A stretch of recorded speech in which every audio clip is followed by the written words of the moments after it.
जय तो भारतम। साथियों, मैं दिनेश शर्मा जय तो भारतम यूट्यूब चैनल पर आपका स्वागत करता हूं। आज हम बात करेंगे एक ऐसे प्रसंग की जिसमें बात है समय की, समझ की। हर बात का जो महत्व है, जो अर्थ है, हर व्यक्ति अपने तरीके से लगाता है और उसी की ओर इस प्रसंग में संकेत किया गया है। एक राजा को राज भोगते भोगते बहुत समय हो गया, बाल भी सफ़ेद हो गए थे। एक दिन उसने अपने दरबार में एक उत्सव रखा और अपने गुरु तथा मित्र देश के राजाओं को भी आमंत्रित किया। उत्सव को रोचक बनाने के लिए राज्य की सुप्रसिद्ध नर्तकी को भी बुलाया गया था। राजा ने कुछ स्वर्ण मुद्राएं अपने गुरुजी को भी दी ताकि यदि वे चाहें तो नर्तकी के अच्छे गीत और नृत्य पर वे उसे पुरस्कृत कर सकें। सारी रात नृत्य चलता रहा। ब्रह्म मुहूर्त की वेला में नर्तकी ने देखा कि मेरा तबले वाला ऊँघ रहा है। उसको जगाने के लिए नर्तकी ने एक दोहा पढ़ा, बहु बीती थोड़ी रही, पल पल गई बिताए, एक पलक के कारणे क्यों कलंक लग जाए। अब इस दोहे का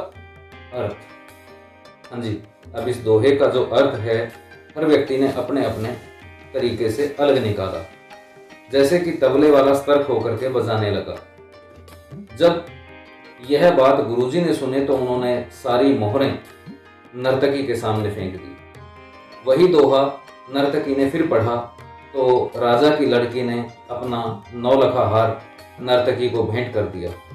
उसके बाद वही दोहा फिर दोहराया गया तो राजा के पुत्र ने, युवराज ने अपना मुकुट उतारकर नर्तकी को समर्पित कर दिया। इसके बाद फिर वही दोहा दोहराया गया, बहु बीती थोड़ी रही, पल पल गई बिताए, एक पलक के कारणे क्यों कलंक लग जाए।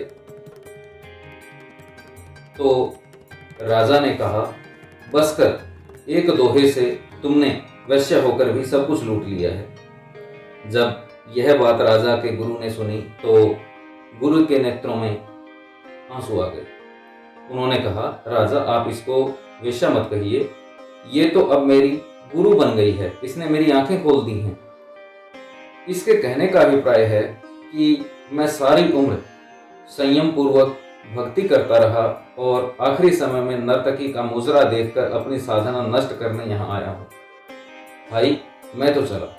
यह कहकर गुरुजी ने अपना कमंडल उठाकर जंगल की ओर प्रस्थान किया। राजा की लड़की ने कहा, पिताजी मैं जवान हो गई हूँ, आप आंख बंद किए बैठे हैं, मेरी शादी नहीं कर रहे हैं और आज रात मैंने आपके महावत के साथ भागकर अपना जीवन बर्बाद कर लेना था, लेकिन इस नर्तकी ने मुझे जो सद्बुद्धि दी है कि जल्दबाजी मत करो, कभी ना कभी तो तेरी शादी अवश्य होगी। और इसी बात से मुझे समझ में आया कि मैं क्यों अपने कुल को कलंकित करूं।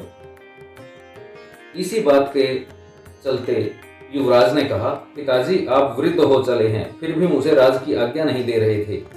मैंने आज रात ही आपके सिपाहियों से मिलकर आपका कत्ल कर देना था, लेकिन इस नर्तकी ने समझाया कि पगले, आज नहीं तो कल तुम्हें राज मिलना ही है।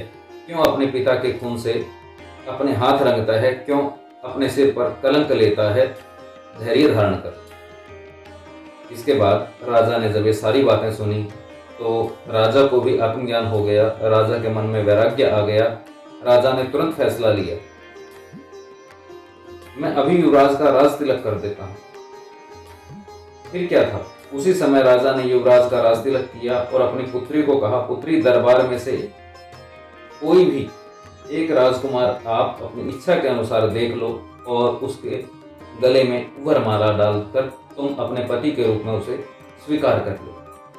राजकुमारी ने ऐसा ही किया और राजा ने सब कुछ त्याग दिया, जंगल में गुरु की शरण में चला गया। इसके बाद यह सब देख करके नर्तकी ने सोचा, मेरे एक दोहे से इतने लोग सुधर गए, फिर मैं क्यों नहीं सुधर पाई। उसी समय नर्तकी में भी वैराग्य आ गया।